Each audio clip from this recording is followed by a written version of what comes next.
In 3. Hello and welcome to Coldcast, the best 30-plus minute Apple conversation you're going to hear all long. I'm your host, Eric von Elijah. Joining me today, he's making a list and he's checking it twice. He'll be disciplining the slow typers, not once, but twice. He's the managing editor of Cult to Mac. Oh, Lewis Wallace is here. It's getting harder and harder to have a run on a sort of anti-typo platform. What's that? It's getting. I don't know what you just said. Sorry. I'm just trying to pay attention. I swear, I think I'm losing it, man. Typos everywhere. Oh, well, you know what that means? It means that you need to have a little display of force and let people know that these kinds of behaviors won't be tolerated. And if the writing team can't clean up their act, they're not going to have the trough filled with the normal holiday scraps that would be placed in there. It's just going to be, regular food waste and stuff from your compost bin. Candy cane wrappers. You get the wrappers, not the cane. Exactly. Well, you're getting the cane either way. You're getting caned. But we're talking about the candy. Well, there's this whole, there's nuance to it. Hello, everyone. Welcome to another Thursday. God, it's another Thursday, Lewis. Every week, my life force escapes me slowly, bit by bit. You know what I mean, Lewis? Thursday comes faster every week. Is that what you're saying? Yeah, it's like every week is more compressed than the last. We've been doing this show, I think, over 10 years now. I think we're about to hit our 11th year. Can you believe that? And I know you haven't been on for 11 years, but sometimes when I think about that, it's a whole decade of people's lives, my own included. And you can never get it back. It's just gone forever, Lewis, and much of it was spent on this. Think about that. Cry about that later in the bathroom. What a monumental achievement. Oh yeah. This is as good as it gets, Lewis. This is as good as it gets. Well, speaking of good things, let's see what we got on the docket for the good people here today. We're going to be talking about the 20-inch folding MacBook coming down the pipe. So get ready for that. The all screen, 100% screen, could happen. Apple's working on it, according to this story. We got some iOS 16.2 stuff to talk about. Freeform Apple Music Sing, which I don't know why, but I really just don't like that name. But the Freeform app, it's all just days away. We'll talk about that. We've got some major updates coming to iCloud to encrypt all the pointless 4K that you have stored on there that you'll never be able to watch in 4K. Your personal jihad. Write the piece. The struggle. It's going to happen. Let's see here. Oh, no, we bagged that story. We're going to be talking about how Apple Car just got a lot less ambitious. And I'm going to be talking about one of the strangest new products I've ever seen.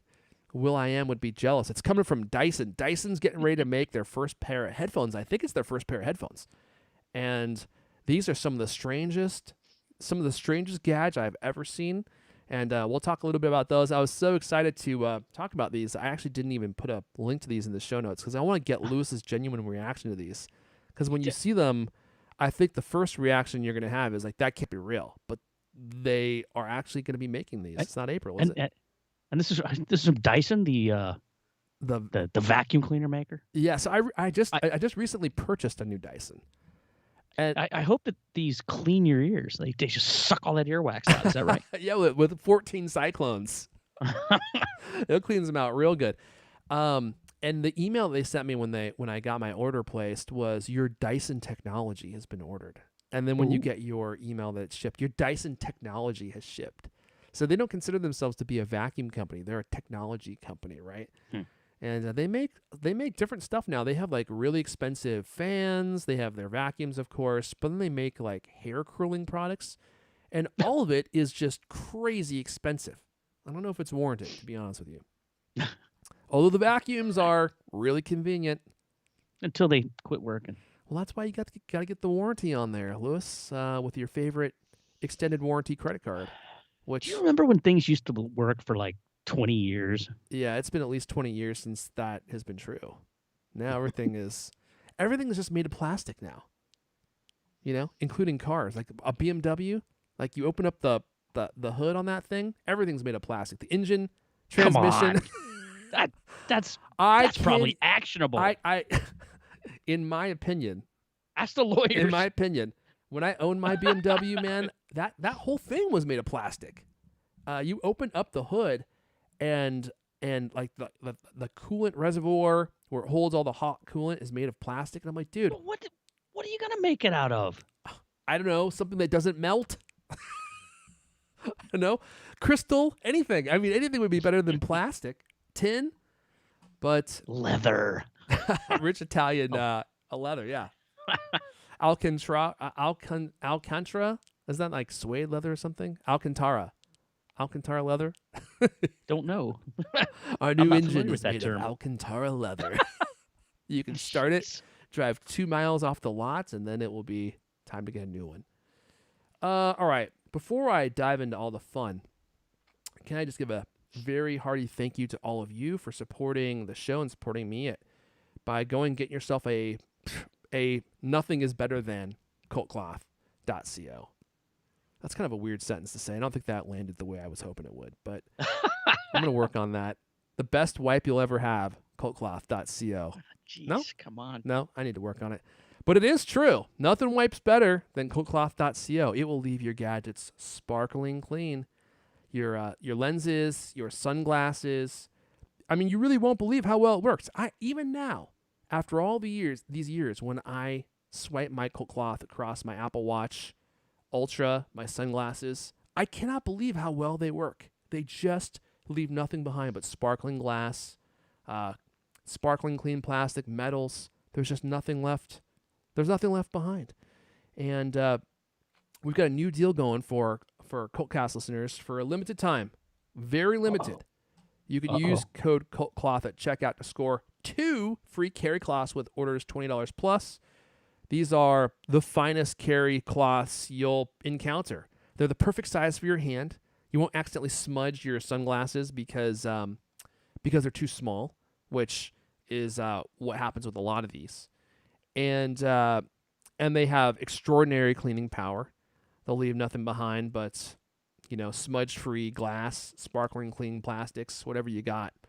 And you could pair it with a Coat Cloth Duo, which is one of the best premium grade cleaning cloths that exists. I would say probably is the best. I've never seen anything that works better. And get yourself a pack of Coat Cloths or just some of the duos. Whatever you buy, if you get more than $20, you can get 2 free carry cloths with code COLTCAST at checkout at coatcloth. Oh no, use code COLTCLOTH at checkout. Did I screw up that? Yeah, I sure did. I screwed up the banner there. Use code COLTCAST at checkout. COLTCAST at checkout, and you'll get the 2 free carry cloths. I screwed that up. I better go in there and change that. All right, Lewis, let's hop right into it. Let's talk about, what's our first story? Oh, right. The 20-inch folding screen MacBook coming down the pipe. I'm not sure how I feel about this computer, but let's talk about it. Apple could be working on a far larger than the current 16-inch model, a 20.25-inch MacBook. I don't know if this is a Pro or an Air. I would guess it's probably more the Air variety. It's supposedly in development, but don't picture a standard laptop. This one will supposedly use a folding display. This is coming from a website called The Elec, which apparently has a pretty high accuracy score with AppleTrack. They're saying that Apple is actively developing a 20-inch MacBook with a folding screen. It will be a significant departure from the standard shape. Yep. The 20-inch folding MacBook will almost certainly not include a physical keyboard or a trackpad. It'll be all screen all the time. And it will use a virtual keyboard like iPads do. Ugh. That means it could be the same size as a current MacBook Pro. Unfolded, it can be held up. It can be held in the lap while the user writes or draws with a stylus, Apple Pencil, like stylus, what? Or it could be set on a table with a Bluetooth keyboard and mouse as though it were a portable iMac. Alternatively, the computer can be folded into a MacBook's clamshell shape for the user to type onto the virtual keyboard. Or the keyboard can be replaced with other controls, perhaps for video editing, etc., etc.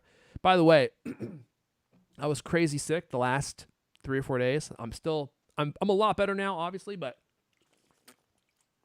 I still have some cold symptoms lingering. You know how your sickness morphs from one thing into another, Lewis? It's like it Yeah, starts off as one thing, and then as you get better, it morphs into a completely different thing. yeah, I You know what guess I mean? sometimes. Okay. Well, that's what happened to me. I started off with a killer headache. I started getting a fever, and then I had like one of the worst sore throats of recent memory. I couldn't even swallow. Just laying awake all night, hallucinating with a sore throat. Every time I swallowed, I wanted to cry for mommy. Ugh, And then that lasted probably 2.5 days, maybe 3 days, and then it started to resolve. And now it's turning into like just like the remnants of a cold. So sorry if I sound like standard stuff. issue Yeah, cold. your standard issue cold. What do you think about this story, Lewis? I'm not sure how I feel about no hardware keyboard. You know, the software Yeah. keyboards, we use them because we have to. Right. Yeah. This sounds great. For people who hankering for that typing on glass feeling that you used to have from the butterfly keyboards. Right. It's like, geez, come on. Are you kidding me? Who wants? I don't even like typing on that thing on an iPad, I let don't either. alone like trying to use it. I don't know. To me, I read this story and I'm like, maybe there's lost in translation or something. I don't quite get it. I mean, what is to be gained here? Bigger screen? I guess that's it. Twice as big a Yeah, screen. bigger Right? screen and a portable package. That's the dream, right? Is that you have a much bigger screen, but it's not a That you much bigger can't device. use in any kind of comfortable way. Well, you'd be typing on. That's Yeah, that's my main maybe- concern. Is like I don't like typing on software screens. No. They don't feel nice on your fingertips. Like I don't mind it as much with your thumb. Your thumb's got a lot of padding on it if you think about it. It's nice and juicy at the end. It's got a lot of padding on the corners, but like your fingers don't have as much padding, and like it's almost like typing on the butterfly keyboard and that experience where I think you said this a long time ago. It's like typing on I think glass. I said that about 20 seconds ago. Did you? I wasn't paying You attention. just don't listen, do you? That's great. Huh? What? Yeah. I mean, if you think about this as like maybe a portable iMac, then it maybe starts to make sense. But I mean, you'd have to have like a little case to carry your mouse and your keyboard in and your power supply. And, maybe that makes sense. If you could open this thing up and it's like a giant, twice the size of, two giant iPads and you have I mean, maybe from a portability perspective, it makes sense. I mean, the idea of like sitting with a big, gigantic, all glass thing, I mean, that's what iPads are. It just sounds like an iPad that folds in half. Although, if this were more like an iPad, then it actually does make more sense to me, because the thing about typing on an iPad is it's just flat and you want to look at it and you can't type on it while it's propped up at an angle so that you can see it, right? So you have to have an external keyboard like the case that they give you. But if you had something that could just open up and the screen continued all the way down, well, you'd always have the keyboard with you, and you'd have something to type on while you would still be able to see the screen. But then if you wanted to open it up all the way, now you just have a full-size screen. So in that sense, if it's going to be more like an iPad, I actually think that I am more interested in that idea now. I don't want it to replace my Mac, but I might be interested in it to replace my iPad. By the way, wouldn't this qualify as the touchscreen Mac that Apple's never going to make? I mean, can you imagine trying to X out those little tiny little boxes? If it runs iPad OS, then no. A Mac running iPad OS. Yeah, sounds perfect. Yeah, they'll call it something like some kind of hybrid name, like Padbook. iPac, the iPac OS, MacPad. the MacPad. Dude, marketing genius right there. The MacPad OS. That's what it's gonna run, and it's gonna be like it's gonna be the long-awaited hybrid computer that we've always said that we wanted. By the way, we're just thinking out loud here. I don't think anything this is actually going to come to fruition. Although this device, according to the elect, is actually in development. So it could just be something that they're working on that we may never see. That's a distinct possibility, because Apple probably works on all sorts of stuff. And one of the things I was thinking is, we were talking about this story earlier, is I wonder how many Apple employees who work on this stuff watch this show and they're like, dude, they're just laughing. They're like, we were working on this for like a year ago, and it was a prototype that we were exploring and never went anywhere. And these guys are now talking about it as though it's going to be released next year. Yeah, These kind of products possible. probably happen all the time. Sure. But we know the reality. Let's not mess with the fantasy, Lewis. All right, so there you go. Let's talk about iOS 16, shall we? Yeah, Because it's coming we soon. are definitely getting some new cool stuff in there. It's not going to just be vaporware. Yeah, Apple just seeded the release candidate of iOS 16.2 this week. Wait, sorry. What? Did I say something wrong? No, we got Dempsey Dude chiming in with the name of the product, Oh no. the name of the Mac, the new oversized iPad. It's gonna be the Maxi Pad, Lewis. Oh God. It brings back memories of 2010. Sorry, I had to chuckle at that. I actually thought that was funny. Okay, please continue, Lewis. Yeah, so iOS 16.2 should be here like within a week because we just got the release candidate this week. And this thing's going to bring finally that Freeform collaboration app that looked so cool when Apple was talking about it at WWDC. Yeah, it does look cool. It's also going to come with this new feature called Apple Music Sing that just got announced this week. That's a thing that you don't like the name of it, huh? Apple Music Sing. It's basically turns your iPhone or iPad or Apple TV into a karaoke machine. Okay, so it shows you the lyrics in real time and then highlights them as Just like the app already does, right? Yeah. But the part that's interesting is that it lowers the vocals somehow. They somehow lower the vocals on these tracks. Oh, now that okay, I didn't catch that part. Or I don't know if they lower them or take them away completely, but yeah. So now it's just like karaoke where you're singing, your singing is what's being featured instead of like the artist singing. Yeah, Okay. and it said it worked with background vocals too. I mean, I've Interesting. never used any of these apps. I mean, they make apps like this that remove vocals, and people use them for different things. And this makes perfect sense. I mean, you've already got the great karaoke lyrics, and you know they're time sync lyrics in the iOS and iPad OS. They are pretty sweet. You ever look at those? Sorry, I was reading the chat. What? Ah, gee, money Christmas. No, sorry. There were some comments in the chat, and I was trying to. They're so far away. I was trying to like squint over there and see. And people are insulting me for basically just copying the things that you say after you say them. You're like Ron Swanson or something. You've got a little instead of an earpiece thing, you've got me talking. But in my defense, I was maybe you injected that subliminally into my mind, but I was quoting things that you had said in the past, and the irony is you were also clearly saying them in the present, and I missed what you were saying in the present because I was thinking about what you said in the past, which happened to be the same thing that you were just saying. Boom! Man, I know it's my hard. mind is blown. It's like Okay, it's like I one apologize. of those I'm gonna sci-fi time travel movies. I don't know what's going on anymore. I'm gonna refocus. What did you just say? Please say it again. I said. Yeah. Well, I don't know which part you didn't listen to. Just assume Did you start it was at the beginning. just let's just start from the top. Apple seeded the No, hold on, wait a second. I'll release candidate. just get this going, and then we'll just. Yeah. Sorry, I apologize. Let's go. So yeah, I mean, there's already software out there you can get that'll do this. So Yeah. you know, lowers the vocals in tracks so you can sing along to them or whatever. You know, there's all kinds of things. But having this available on every iPhone and everybody that uses Apple Music, that's pretty cool. I'm not a fan of karaoke.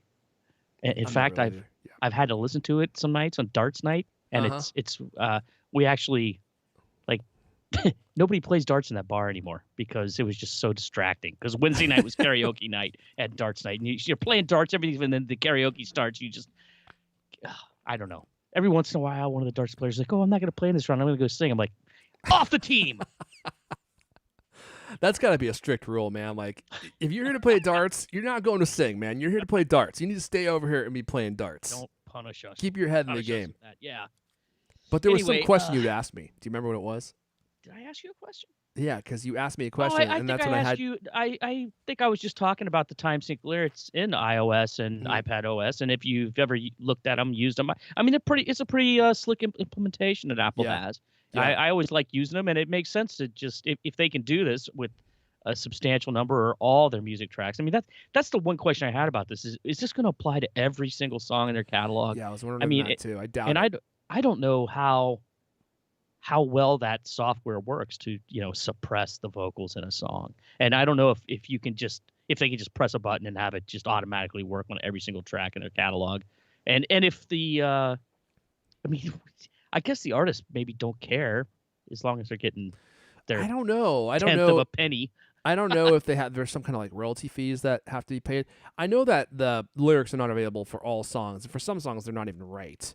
Well, that's But true. That's but true. Apple Music did have some of the best real time lyric presentation that I'd ever seen. In fact, that was one of the best things that Apple Music had going for it. Like when I was trying it on my trial, I mean, the sound quality obviously is like the best. I mean, it's way better than Spotify, noticeably better. But I love to sing songs, man. Like I like singing show tunes. I like singing Disney songs. I do it with my Oh kids dear. all the time. I got like a top hat and a cane that I use, which is dangerous because sometimes I'm driving. They're like, hold on to the wheel. But I really thought it was cool the way that you could sing with your favorite songs because it would show you the lyrics in real time. I was like, that's a pretty cool feature. I don't think that Spotify has anything like that. I would definitely be willing to give it another go and try it out. And my kids like singing along to stuff too. So like if there was a way that they could, do karaoke in our house, I actually think that they would find that to be a lot of fun. Yeah, and if it works on Apple TV, I mean that's pretty cool. You could imagine this working in bars, for instance, and suddenly you don't have to deal Oh, with there you all go. Now all of a bring sudden, in the giant karaoke machine. right. Now everyone has a way to do karaoke, Great. which is either a good thing or a really not great thing. If you're Right. trying to do a darts tournament. Uh, I don't know, chat. What do you think? Jeff Drew is saying Metallica is going to sue you. Yeah, you'll definitely be getting a cease and desist from Lars Ulrich. Yeah. I just kind of skipped over the whole Freeform thing. I mean, that collaboration app, it's basically like a shared whiteboard, right? That people can use across iPhone, iPad, and Mac. It looks like a pretty cool thing. I mean, it looks I like it think could so. be very useful for certain projects, and especially for your creative types or your organized types. I mean, I'll probably never get around to using it, but I was actually thinking for my trip to Disney World, like we could have totally used this. This could have been something that we used to plan the trip. Especially if we could like import our map and like draw on stuff and like where we wanted to go and that type of thing as a group. I could definitely see myself using this in a collaborative sense. And I've never really used a collaborative sketch app like this, like a whiteboard app like this. It could be really interesting to play around with. I'm definitely going to check it out when it's released. yeah, I mean, I always love the look of it. It looks really awesome. But then I realized like I can barely read my own handwriting. I can't draw anything. I've got zero I know, me too. artistic skills. So, might be all right. I We'll wish see. I were a great illustrator. Honestly, Yeah, me I too. really just wish I were great at drawing or painting or something. I mean, it's such a cool skill, and I know that you can develop it. Like, not everyone who is a great illustrator is some hugely gifted person who had it just come to them naturally. Like, there's a lot of technique that you can use to learn how to draw stuff. And there's a lot of videos I've seen of people posting like their progression, like what they used to draw like versus what they draw like now. And it's just interesting to see. It's like, wow, they really did progress over a series of years. You could see them getting better and better and better and better. And then there's some people who just, it's like, they're just naturally gifted at it. And they never had to learn it. They could just do it. But that's definitely not me. I'm not someone who could just sit down and draw you something beautiful. Yeah. Did you ever see those sketch notes that this guy does for WWDC each year for us? Yeah, we used to post those on our site, didn't we? Still do. Oh, I didn't They're know pretty that. cool. Okay. He will go through and like day by day or session by I don't remember how he broke it up, but 2 or 3 days of or 2 or 3 pages of drawings, basically boiling down everything that happens at WWDC. And I don't know. So like his drawings, like that kind of collaborative whiteboard thing. If you have people on your team who could communicate like that, Yeah. it could be sweet. It could be a lot of fun. It could be invigorating. Great word use here. All right. Well, is there anything else from? There's one other thing. Okay. I was just gonna say I feel like we're forgetting Parts something. of the Advanced Data Protection for iCloud initiative, which Apple detailed earlier this week, are coming also in this. And this is going to bring a lot more encryption to types of data stored in iCloud. Right. Which is what I was going to talk about. Right, Lewis? Yeah, I wonder if we know any more about that. I was like, I swear this was my story. Why are you doing it? Yeah. So, like Lewis said, there are going to be some serious improvements to iCloud in the realm of data security. Unfortunately, there will still be nothing to do with all those 4K videos that you've been taking on your iPhone and can't view anywhere. But that's another topic for another time. Unless you guys want me to talk about that for the next 30 minutes, I could if you want me to do that. We could just copy and paste from the last one. Yeah, all right. I'll edit that part in post. So Apple said Wednesday users are gaining 3 new security features to protect their data in the cloud. With some available now and some to come, the overall program is called Advanced Data Protection, or as I've coined it, ADP. The 3 new functions help keep data and communications safe are iMessage contact key verification, security keys coming for Apple ID, and advanced data protection for iCloud, which I think is the one that I find to be the most interesting. So here they are. The three new features. Apple noted iMessage contact key verification helps users verify who they communicate with, coming worldwide in 2023. So I think this is making sure that the person that you think you're communicating with is the actual person that you're communicating with. I don't know how that could be spoofed, but apparently that's currently possible. This one is interesting. So security keys for Apple ID gives you a choice to require, or gives users a choice to require a physical key to sign into their Apple ID account, coming worldwide in early 2023. I think there's already some computers that allow this. You have to have like a USB key to be present and plugged into your computer if you want to use it, so there's no password. I actually think that could be a really useful and interesting feature. Yeah, until you lose the thing. Also, and then you lose NFC all the data on your computer. Yeah. Whoops, can't find it. Yeah, I don't know. Both of those features, I think those are pretty much just aimed at, journalists and activists in countries that, this is like you were talking about how do you spoof the iMessage. This is like if, some foreign government state, spies are coming after you, right? This is most people are probably not going to want to turn this stuff on a regular basis, right? It's like if you're being hunted by somebody or something, if you're dealing with state secrets and getting tracked down by, like if your life is basically like a spy thriller. Okay, actually, I'm just adding to what you just said with state secrets and stuff. So I guess that's one of the uses of iMessage contact key verification.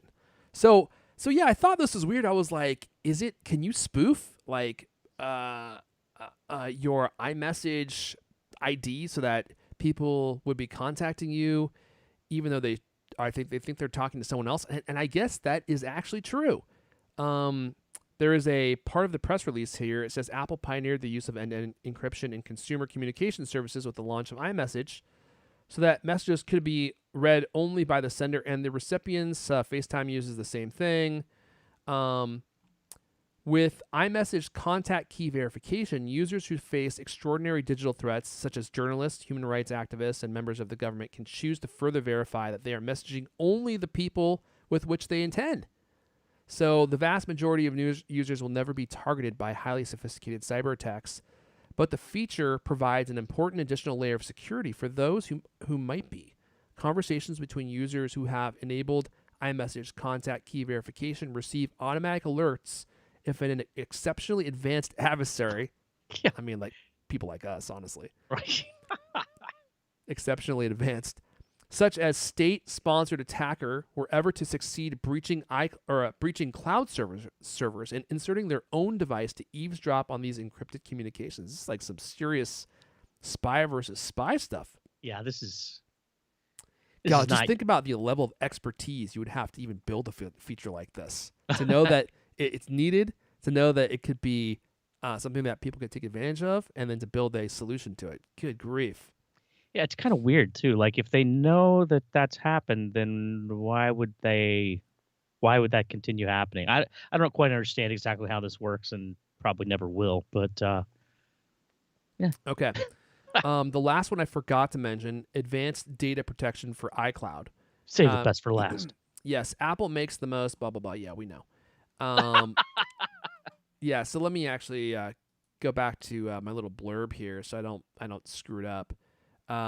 Yeah, so with advanced data protection for iCloud, they're making it available today for members of the Apple Beta software program. It will be available in the U.S. For users by the end of the year.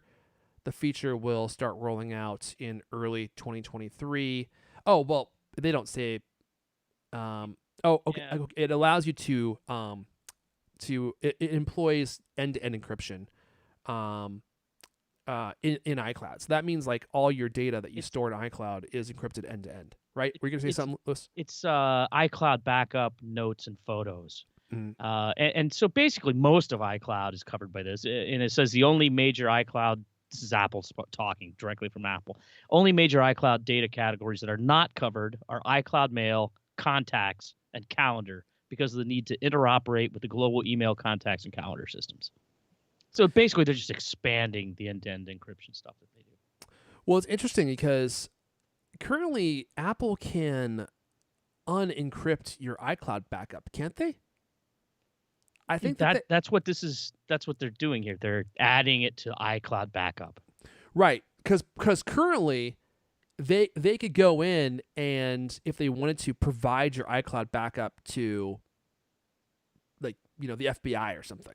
Right. And now, after this is employed, you won't be able to do that anymore, or they won't be able to do that anymore. But the other thing is if you lose your access to your iCloud account for some reason, or your backup, like they can't get it back for you. It's gone forever. So that's the danger in this kind of new encryption. So it's just good to keep in mind, like if you're not storing anything in there that you really want to make sure no one ever sees, is it worth the risk of losing access to it if something happens to you or to your iCloud or your Apple account or something for some reason? I don't know. I'm just thinking out loud here because if you can't remember your password, well, now your whole backup is gone. Or like if you die and your family wants to get access to like information in your account, it's just gone. So, which may be a good thing, but Good if grief. you're LK, you're turning this on immediately. Jeez. Let's see here.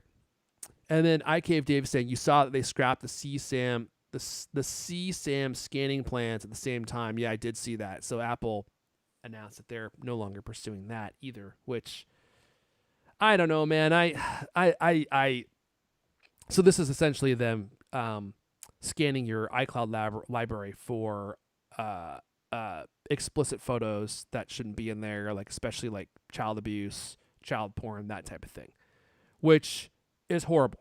And we want them to find those people and put them on the firing line. But you also don't want Apple scanning your photo library, right? Like I'm of two minds about it because I don't know how accurate the technology is. It's like, and what if they misidentify a photo and now you have people looking at it and it's your own private photo library and it's like your privacy's gone. So I'm not totally sure what my position is on that, but Apple has decided to not scan all your photos. Care to weigh in on that topic, Lewis, or should we just move on? Yeah, like I said earlier, I actually searched for CSAM because I wanted to, the term. I wanted to see because we use that in the headline, right? And I was researching it, and it's like, okay, well, we don't like to call it child pornography because that's not like the people who are real like children's advocates don't like to use the term child pornography because they're saying like, oh, well, it implies consent or it makes it less horrible than it is. I'm like, I don't know, man. I hear child pornography. I don't think that there's anything good about it. I mean, they seem to think that the term child sexual abuse material is more appropriate. So that's what we went with in the headline. I don't know. The whole idea of Apple using AI to scan all your photographs or everybody's photographs, I mean, and then pulling in some handcrafted or hand-selected people to look at it. I don't know. It sounds like it could be problematic. I don't like the idea of them looking at snooping around your photos. Yeah, I don't like that idea either. So I'm not sure if the ends justify the means. The one thing I was going to say, just quick commentary on machine learning. People always say AI, which I don't really like that term because it implies that like machines, like computers, are self-aware or actually intelligent. It's just machine learning. So you're using a framework to have the machine be able to learn how to answer different questions, different scenarios, make decisions about things, which is really cool. But man, it's moving at a breakneck speed. I don't know if you saw any of the stories this week about like the chat AI stuff that's now available, where you could basically have, there's programmers who are basically like, write me a script that does all these different things, and then the freaking AI will write them code. And they can use the code, like, instead of writing it themselves. Wow. That was just mind-blowing to me. Now, of course, I think you'd still need to be a developer to know if the code is of high quality, but the AI is able to do stuff. Machine learning. I use them interchangeably, but AI is what everyone's referring it to as, and it's gotten to be so capable at so many different things. I mean, there's the chat stuff. People are using it for writing reports. So I saw an example of someone saying, "Write me a report about," I forget the topic. It was some like historic topic, and this chat AI would write you a full report, unique to you, and you could turn it in to your teachers. And I don't know how they would ever know, because it's a unique report that it generates just for you, and so they wouldn't be able to like find out that it's plagiarizing or anything like they normally do with like these morons who copy and paste stuff from the internet and then put it in their report. And like these reporting submission portals that instructors use will actually use tools to make sure that there's nothing that has been plagiarized in your report, and if there is, it will show them exactly where on the internet that block of text came from. Just really fascinating stuff, man. And the interesting thing is like the AI can evaluate data from different repositories, like that humans would have a very difficult time doing, because it's just random data in all these different places, and it compares them all, like, and then can make decisions about what text to use and what text is most accurate for your specific situation. There are other people that are using it for like generating contracts. They'd be like, write me a contract that does XYZ and has like these kinds of stipulations. And then the machine learning will go through and figure out what the current laws are and write a contract that is current and, I mean, presumably pretty airtight so that you can use it. Isn't that not mind-blowing? And then While you're in a box. And then all the art stuff that you and I have talked about and I've played around with, like all the art generation stuff that exists now is really unbelievable. I mean, just I can't get over how creative these algorithms are now at creating custom artwork based on your specific request, and it makes some really beautiful pieces. And it's sometimes really twisted and weird and disturbing. But just like any other artwork, I mean, there's a lot of people who make weird artwork that exists out there, and we're at the very, very, very early stages of this. I mean, in the next 5 years, in fact, I don't mean to go on a tangent, but I just find this topic to be so fascinating. Not only can AI create cool artwork, but it's able to replace people's regular faces with the faces of like celebrities, public officials. It can modulate their voices to sound just like those people now. And you could see how in like 3, 4, 5 years, when this technology is even better than it is now. In fact, I saw a video the other day of, it was like some kind of actor doing something in a movie, and I couldn't tell if it was real. I was like, is this like actually the actor doing this? Or is this AI superimposing the features over a real actor, or is it just actually creating the content out of thin air? But it is able to regenerate the actor's facial expressions and eye movements and everything, because it's analyzed, their movie footage and everything from like 20 years, and now it can just recreate them easily. But we're getting to a point where when you see something online, you really won't know if it's real or not. Getting to the point? Well, I think that there usually are some tells that will indicate to someone who really is able to scrutinize whether or not it's real. But in 5 years' time, it's going to be at a point where even an expert may not be able to tell by looking at something whether it's real or not. And that's it's cool, but it's also kind of scary. Like, think with the access of information we have now, like Twitter has enabled like a new age of of the digital mob, right? People used to show up on your porch with pitchforks and torches. They did? You know, you never had that happen? Not You know, you've been on the show I long don't enough. believe so, no. Give it another couple of years. And people on Twitter are able to react in that same way to very superficial information because, you know, Twitter is small bits of information. And then you have a huge swarm of people reacting to it. It keeps growing and growing and growing. The sentiment gets worse and worse. And then those people take action in all sorts of crazy ways.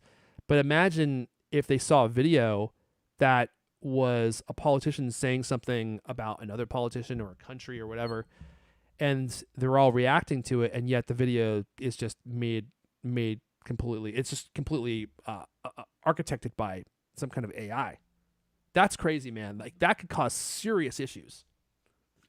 Yeah, it's not going to be pretty, I don't think. What's that?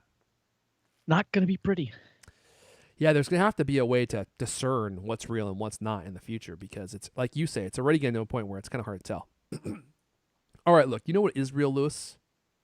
Our giveaway? This titanium Apple Watch band that you're giving away. Yeah, you're going to enter under like 5 different names. I actually might, because I think one of the missing pieces with the Apple Watch Ultra is bands that are titanium, because most bands don't match. The metal doesn't match the metal of the actual Apple Watch. Yeah, well, this one does. I know, that's what I'm saying, Lewis. And this is it's from Lulu Look. We're giving away 5 of these this week. Actually, I should say, like, today. You know, I think this ends by the time this podcast comes out. This ends tomorrow, I think. So Friday, whatever. Anyway, if you hear this right now, race to the Cult of Mac website, scroll down to the giveaway section and enter. We're giving away 5 Apple Watch Ultra titanium bands from Lulu Look. These things are actually a pretty good deal anyway. They only cost $33.99, but they're made from titanium and stainless steel. Matches the titanium of the Apple Watch Ultra. It weighs 0.13 pounds, which actually I don't even have any sort of frame of reference for how much that is. That's such a small amount. I don't know. I don't know how many ounces that is. I don't know how that feels on your wrist. But anyway, supposedly it's pretty light. Looks good. 2 ounces, Lewis. It's 2 ounces. 2 ounces. It's pretty light.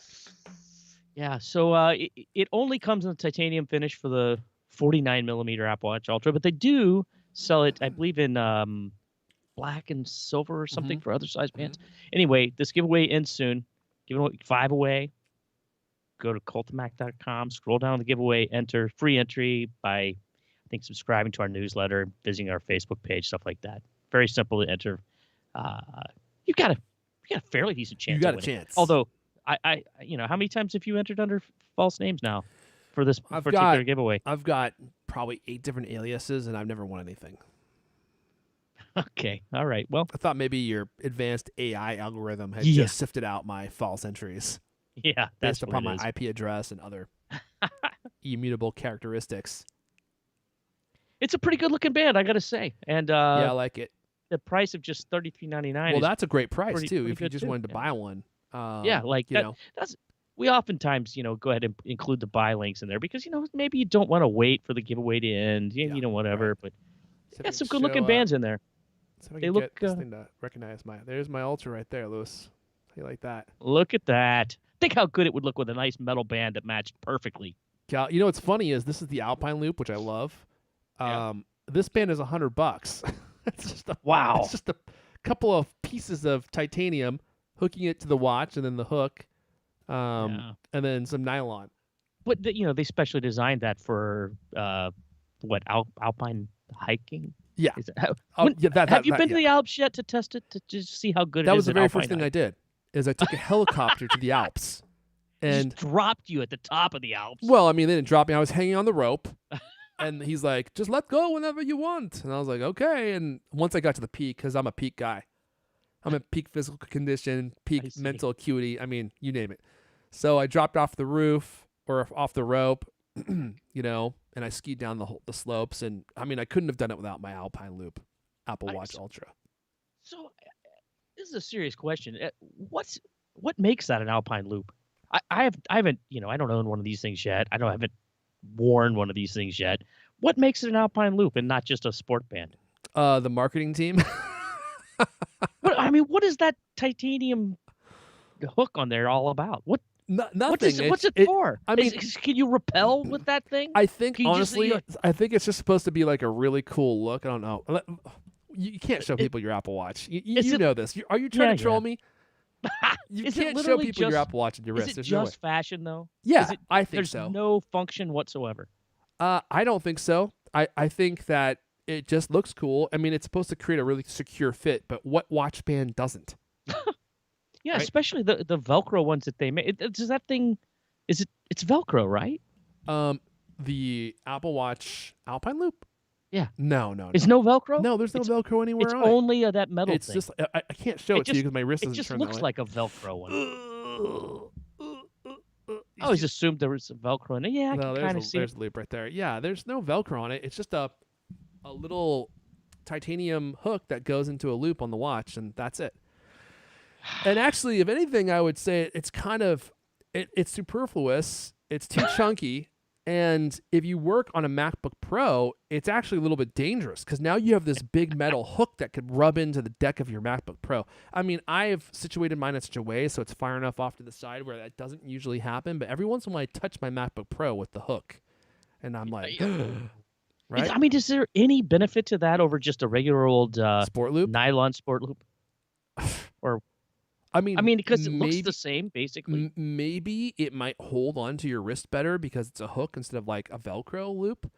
And you have a hook instead of 4 Velcro pads that if you hit them would come undone. So maybe I think that it probably is more secure than that. But from a daily life perspective, no, it's just It's only for when you're living an ultra life. if you're living an ultra life like me. If you like to go to the peak like I do, if you're in peak condition mentally, physically, then maybe this watch is for you. But otherwise, get the sport loop. Just get the sport loop.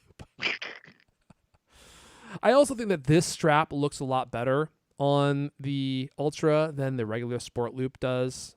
Is it just wider? I think it's a little bit wider. Yeah. And the thing that I've noticed is the dainty sport loop straps or straps that are not wide, I feel like don't look normal on the Ultra because the body is so wide. But That makes sense. so this is one of my favorite watch straps that I have, though. I have the leather link too, which I really like a lot. But one of the things I realize about it is it's the midnight color. It's a little bit too blue. It's like dark blue, and I wish they just made a black one, just a straight up black one, Titanium. or go straight up titanium. That's the way to do it, Liz. All right. I'm going to be personally looking over these entries and sorting out any people who want it shipped to Washington. Oh, I wouldn't be that dumb. I have A series of couriers. yeah. Everything It's not gonna- encrypted end to end. I have a whole network of iCloud. mules. They get the band. I'm like, right into the keister. Bring it to me right away. You got to put it in your keister, Lewis. It's the only way to be sure no one's gonna find it. And they're like, doesn't that seem unnecessary? Like this isn't illegal. I'm like, don't ask questions. Put it in your keister. Bring it to me ASAP. It's my only rule for my mules. Put it in your keister. Let's see here. We're running so long, Lewis. We've been going for like 7 hours. Let's talk about the Apple Watch, the Apple Car. We're making people wait to the very end. Let's do the story, and then I'm going to talk about Dyson, and we'll wrap it up. Apple Car just got a lot less ambitious. That's our headline. Well, that's actually what the next story actually says. Apple's plan for a completely autonomous vehicle has gone back on the drawing board, according to a reliable source. You'll never guess who that is. Ming-Chi Kuo. No, this is a gentleman named Mark Gurman. Oh, the writes Gurman. for an I outlet should've called Bloomberg. Company supposedly prepping an electric car, but self-driving capabilities are now much more limited. I mean, if you heard like the original thing, right? They were talking about making a car that didn't have a steering wheel, which that's taking autonomous a little far, right? So now, according to Bloomberg, the company is now planning a less ambitious design that will include a steering wheel and pedals. Whoa, pedals! And only support full autonomous capabilities on highways. So it's just they're like a talking about Tesla, essentially. And there's, they've also delayed this. Well, delayed. I mean, I don't think they ever had a date proper set in stone, right? But now they're saying The scuttlebutt for a long time was 2025. Now they're saying could reach customers by 2026. Get this, goal is supposedly to keep the price below $100,000. So it's gonna just be Apple's version of the Tesla then. I mean, it's gonna look cool, and it'll probably have CarPlay built in and all the stuff that they've learned from having all the other car manufacturers integrate CarPlay. They're gonna take all those lessons and then make their car better, and sell an Apple car. That's interesting. I doubt it's going to be as whimsical as the Tesla. Yeah, there won't be any ludicrous speed, if that's what you mean. But it will be the ultimate refined electric car driving experience. I think that much is true. Does the Tesla come with like a fart app or something? Does it? Wouldn't surprise me. You know what? Honestly, Lewis, I think the whole autonomous driving thing is kind of a pipe dream. I don't know. So with Tesla, they have been teasing this forever, and they have people spending like tens of thousands of dollars. Well, that's an exaggeration. Like $7,500, maybe $10,000. I don't know how much they charge for it now to activate the automated driving software or hardware in your car, and people pay it. But how long have Teslas been around now, promising that they're going to go full autonomous, and they still are not? I don't think that we're anywhere close to it. I think we're probably like 10 years away, maybe, from fully autonomous driving. The car can't even do autonomous driving on the freeway without you like holding onto the steering wheel or having your hands close to it. They got a freaking camera that points at your face to make sure that you're not distracted. And if you are, it starts like rumbling and beeping to make sure that you put your hands back on the steering wheel. So, and then there are the complicated scenarios, which are the ones that have to be bulletproof before automated driving becomes an actual real thing. Like, how's it do in snowstorms? How's it do in rainstorms? How's it do in like low visibility situations? How's it do in situations where there's a lot of people and cars and bicycles all over the place, and it has to decide whether or not it can make a turn or not because there's people who are not following the rules. I mean, there's just a lot of that kind of stuff that these cars can't do right now. And it doesn't seem like they're going to get there anytime soon. I mean, there are autonomous taxis driving around San Francisco. Mm-hmm. I haven't ridden in one, but you can hop in one. Mm-hmm. I mean, if you happen to get a hold of one, whatever. If you want to dice screaming. Honestly, I mean, I've been talking a lot with the wife about this lately because it gets dark earlier now. Yep. You're driving around, and man, I'm driving around, and it's like it feels almost impossible driving in San Francisco. Like it's dark, street lights are horrible. It's just basically like driving around in the dark all the time. You got your headlights, right? But then you got pedestrians everywhere, and you got bicycles everywhere, and now you got these people on these little tiny electric scooters, which, I mean, whatever. I guess they're great if you love them, but suddenly you're not just worried about pedestrians who are walking at a normal speed. You've also got joggers that are coming at a faster speed. And now you got these people, these little electric scooters that are zipping around. And I mean, my wife almost got hit in a crosswalk the other day. I told her, look, you got to assume that whoever's behind the wheel cannot see you because there's just too much information. And I think that an autonomous car probably has a better shot than a human being at actually seeing everything going on around them all at once. Now, whether or not they make the right decision, who knows, right? I mean, there's always the classic thing of like, well, if you're driving and you see a car full of, people holding babies, and then there's an old bum in the thing, which is it going to hit, right? If you're going to hit one, the AI has to make the decision. You got to program that in. If there's a baby and an old bum, and you got to hit one, you got to go for the bum. Someone's writing that code, Lewis. And it's going to identify me as a bum when it sees me in the crosswalk. You're a goner, right? To break I'm the baby, no problem. It's right over me. But it's I mean, having cameras, which I guess Tesla is just cameras, but having cameras and LiDAR and all kinds of sensors all around you, I mean, that's got to be helpful. And I think sorry, go ahead. I think it's getting pretty close. And I mean, like I said, they are riding around San Francisco right now. So, I mean, is it going to be flawless? No. I mean, humans aren't flawless driving cars either. I mean, certain situations, I think it's probably safer to have no human involved. I think you're right about a car's ability to actually see what's going on around it is probably far superior to what a human can do, right? But you're also right about its ability to make effective decisions. Like that is the challenging part. And then there are also some things, actually, I go back to my first point, to your first point. There probably are some things that it's not good at seeing, like lines in the road. Like what happens if you're on a road that just doesn't have any lines? Like humans can kind of figure out where they need to Yeah. be, Well, even that's hard. right? And not all humans. There's plenty of that going on in San Francisco. That's one of my common complaints. Like, why can't they just put stripes on the road so you can tell what lane you're in? See, and I think this is the one thing that humans are better at than machines is drawing reasonable conclusions in situations that are not standardized.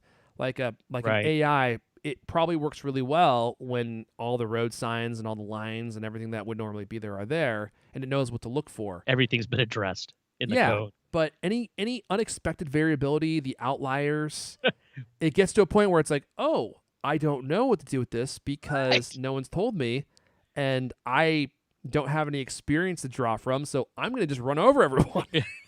It's like when you sometimes ask one of your automated smart speaker artificial intelligence people, you ask them a question. Have you ever had it where they just shut down? It's like And it's the pedal just total goes to the meltdown. metal. It's like just don't even, and that's it. Nothing. That is. I mean, you don't want that happening when you're going along 55 miles an hour, right? Yeah, And right. not really paying attention to the road because Yeah. it's autonomous. And those are the things that have to be foolproof, right? I mean, I think that people expect that humans will be tired, they'll make bad decisions, but they won't be as forgiving with an AI. They want it to be bulletproof, man. If that thing goes berserk and just starts driving over people and people die, that's going to be it. People won't tolerate that. With humans, you get what you get. You can't change it. But with the AI, they'll be like, yeah, no, it needs to be perfect.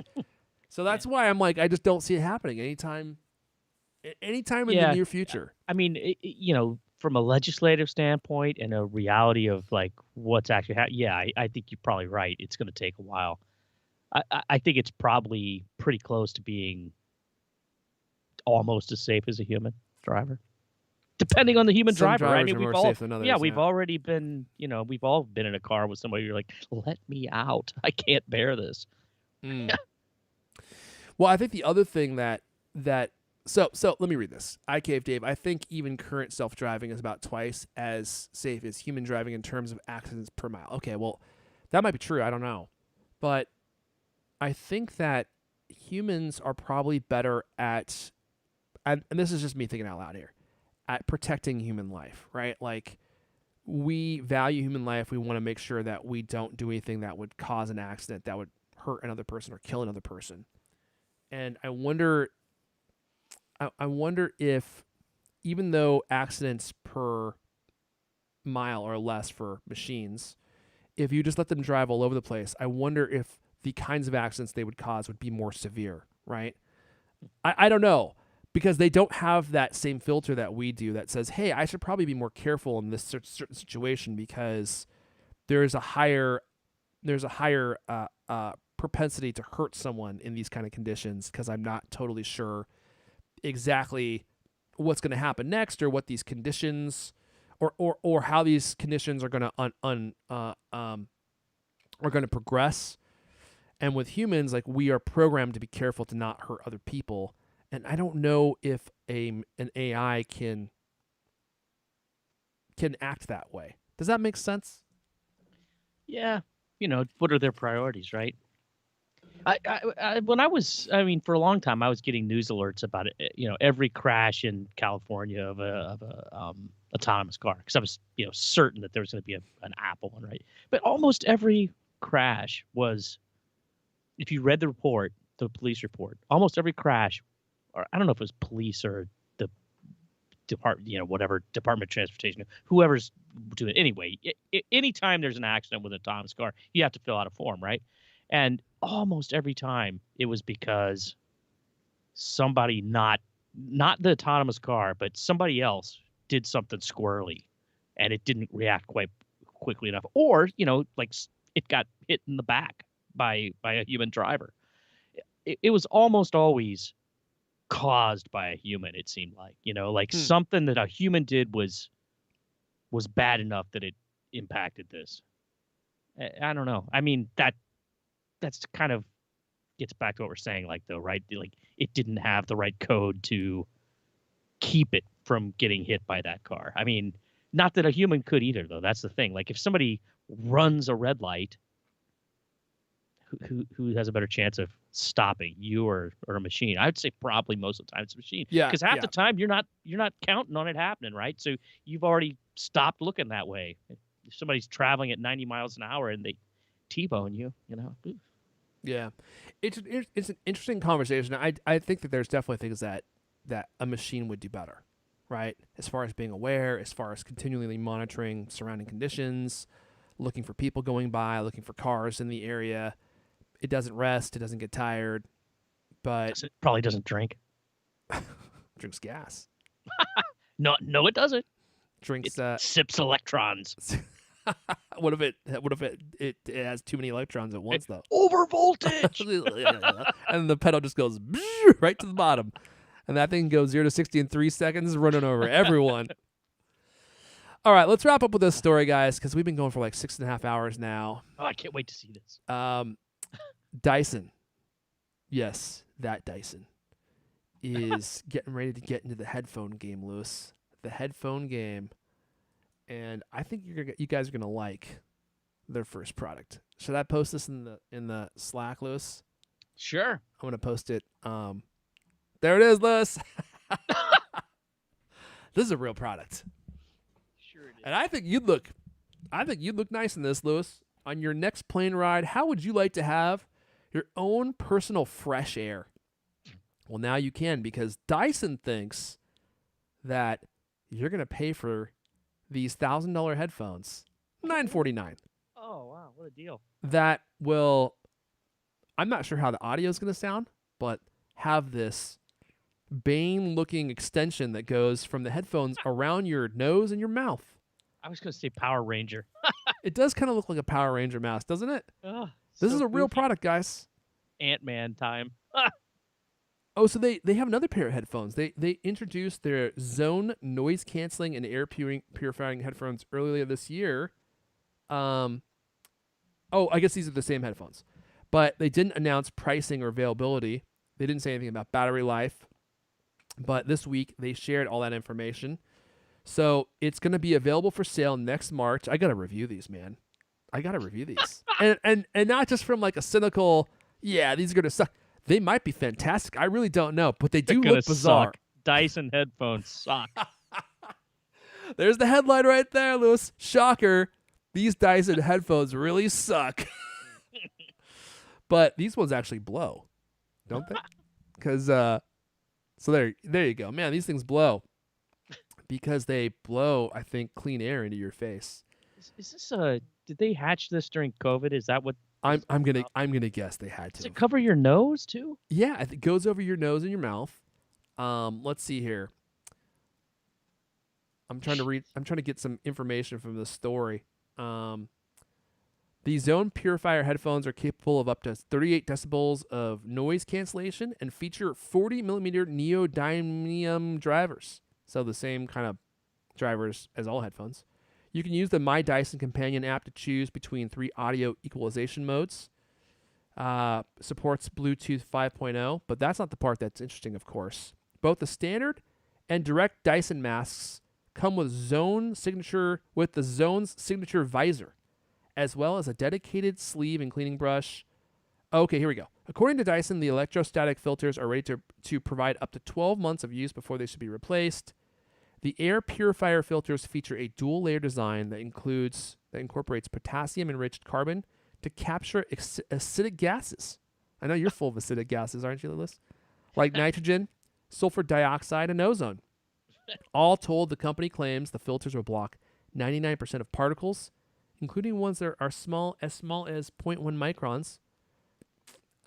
Through its marketing, it states it's intended for filtering city fumes and pollutants rather than contagions. Oh, so it just makes your air quality So it's like a smog reducer. Yeah, if you've got like a gassy guy sitting beside you in the Okay. airplane, right? You just Yep. flip that thing on. No one likes the gassy guy. No one likes that guy who like thinks he's being. He thinks that no one knows that he's the guy dropping the bombs. You know what I mean? It's like, did I heard the? And you were looking all normal, and then the whole plane had to deal with the aftermath. What do you think about these, Lewis? Yeah, no, that's Gonna be solid, a no from me, dog. Solid no. Can you just imagine? I guarantee you, San Francisco is the prime audience for this product. Like, I guess for me, I mean, first of all, these things look totally wacky. It looks like something out of a like an SNL sketch. But these clearly had to have been conceived during COVID, where people wanted to have purified air. Although the marketing says that these don't actually help with air. It's more for airborne pollutants and not airborne contagions, right? So it's not even going to help you with COVID. But why would who out there is so motivated by having fresh smelling air with no ozone that they would want to buy this completely bizarre product? I really just couldn't say. Like, who is this product for? Lunatics. I mean, I don't know. This is that's I just can't imagine they sell any of them, to be quite honest. I mean, maybe like if you're working on a job site, like I could see if you were someplace where, like working at a paper plant outside, and the smell is just so terrible and you want to have it filtered out. Oh, yeah, there you go. Okay. I mean, maybe, but geez, I don't know. I should see if they'll send me a pair to review. I can't imagine they would after I cast doubt on the premise of the product. I'm sure all the Dyson executives are listening to this too, even as we speak. I would honestly give these a fair review. I really would be as fair as I possibly could be. But admittedly, I just think that they look kind of goofy, and I'm like, who needs fresh air so badly that they would want to wear this thing over their face? Yeah, it's good grief. I don't know if somebody sat down next to you on a plane with a pair of those, wouldn't you just have questions about them? You probably would be too afraid to actually say anything. And say, "Hey, what is that you're wearing?" You sound like Kenny from South Park. You merely listen to the music. I am the music. Does it have my best Bane impression? Does it have a like a microphone system so that it can take your voice and then put it out in like an electronic robot kind of sound? Because I mean, honestly, like, wouldn't you want to be able to talk if you're anywhere where there's a bad smell? I mean, what? You can sit in your apartment and it smells bad, and you wear these. If you're wearing these in public, you can't talk to anybody, right? It's worse than just wearing a face mask. Yeah. Unless they have some kind of thing. I mean, I don't. Well, I don't see mention of that. Do you? Again, this has got to be to quote the article, more about pollutants than contagions. So it must be for people that are in areas like if you're in China and the air quality is really bad, this basically filters all that out for you, or it filters out some amount of it. That's why I'm sitting here just confused. I don't know what the purpose of these are. Like, who wants to have fresh air so bad that they would spend $1,000 on a pair of headphones that look like this? It looks like you're wearing a diaper over your face, like some kind of like high-tech diaper. A respirator at all times because the air quality is so bad. You just rather go ahead and listen to some music too. I mean, I don't know. It's weird. It is weird. And does it have something that goes into your mouth? Like, is this sealed around your nose and your mouth? Because otherwise, all the pollutants would just be coming in. It seems sweaty. I don't know. I can't wait to hear your review. Get your request in right now. Just go ahead and order a pair, and your Colton Mac will reimburse you, I'm sure. Oh yeah, really? Okay, in that case, $1,000 pair of weirdo headphones. Yeah, I'll see if they'll send me a pair. If not, I'll see if I can buy some. They're shipping in March, $9.49, man. And you know what though? I mean, these are such a wacky product. They actually might send me a pair. They'd be like, "We're trying to get the word out about these. We'll send you a pair. Just do a review of them." I wonder how the headphones sound too. Like, maybe the headphones sound great, and so I'll just use them for that reason, even if I don't use the air cleaner part. Are you gonna go for ultra blue Prussian blue or Prussian blue bright copper? Can we order these on their website? Let's see here. I don't think we can. This is visor they're talking about. Huh? What's this thing called again? Is that what they call is the mouth thing just called they call a mouth thing a visor? Dyson Zone. Let's see if I can order it. Maybe they got them on their website. Oh Let's my! check it out. Whoops. Let's see what the colors are. Pure audio, pure air. Oh, okay? So the face thing is, it looks like it's optional. You can take it off. It looks like this lady's wearing a Dyson vacuum on her head. I mean, just like the Dyson, like futuristic but plasticky style. It looks like she's wearing a Dyson vacuum right on her head. It's funny, man. Pure Dyson audio, because it sounds just like a vacuum cleaner. I mean, are they known? Do they have other audio products? I'm not familiar with I do not think so. I think that this is their first play into the audio space. Advanced noise canceling, engineered for low sound distortion, full audio spectrum. An obsession with acoustics. See how an obsession with noise led Dyson engineers to become experts in acoustics. Okay? I see that picture of that guy. He looks like he's, in a straitjacket, or ought to be. I mean, he's got these things on a mannequin head. I mean, just look at these things, He looks crazy. Oh, boy. Is that Woody Harrelson? It's a deep fake, a Woody Harrelson deep fake. Okay, so it looks like it blows air from the side. So, okay, yeah. So these crazy foil covers on the headphones suck air in. So there's a filter that lives under here. Oh, my God. And then it blows the air through the piece that goes over your mouth so that you constantly have a stream of... they've been working on these since 2017. Yeah, it predates COVID. Oh, they started even... Here's the first model. Now, this is the model I would pay for. Those are the ones I want right there. That's the initial prototype. Okay, look at that thing. For those of you listening, it's like there's like these ginormous ear muffs, and there's a little like vacuum hose that connects to the top of the part that goes over your head. And a giant Dyson-looking hose that goes from the top down into the side. Yeah, that is really something. Actually, if you walked into a bank with that, they would call the police immediately. They wouldn't even call the police. The security guard would just shoot you, dude. They'd be afraid to shoot you. He would just drop you right there and then. This is honestly the pair I would rather have. I'm gonna wear this on the plane. Wow. Yeah, you're not getting on a plane with that. Yeah, no way. You're going straight to airplane jail if you come wearing that. All right, Lewis, I think that's enough fun for one day. That was fun.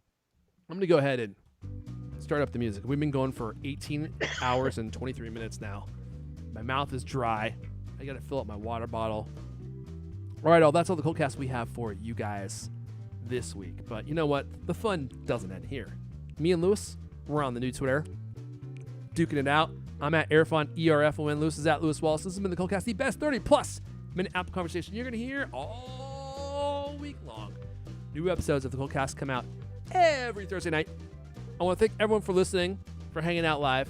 Hope you all have a great weekend, and we'll see you guys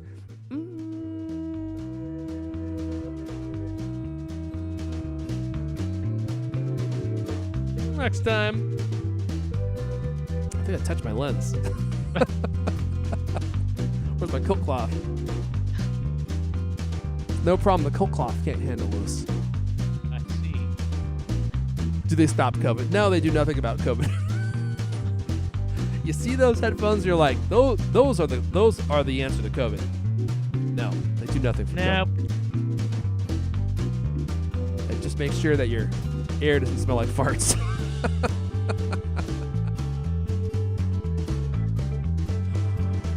You know what, though? Maybe they work great. Your air feel like fresh spring clean air? Fresh spring air, Lewis? Usability testing reveals that filters mounted in ear cups are the best place to ensure optimal product performance. There you go. They did their research. All right, everyone. Have a great weekend.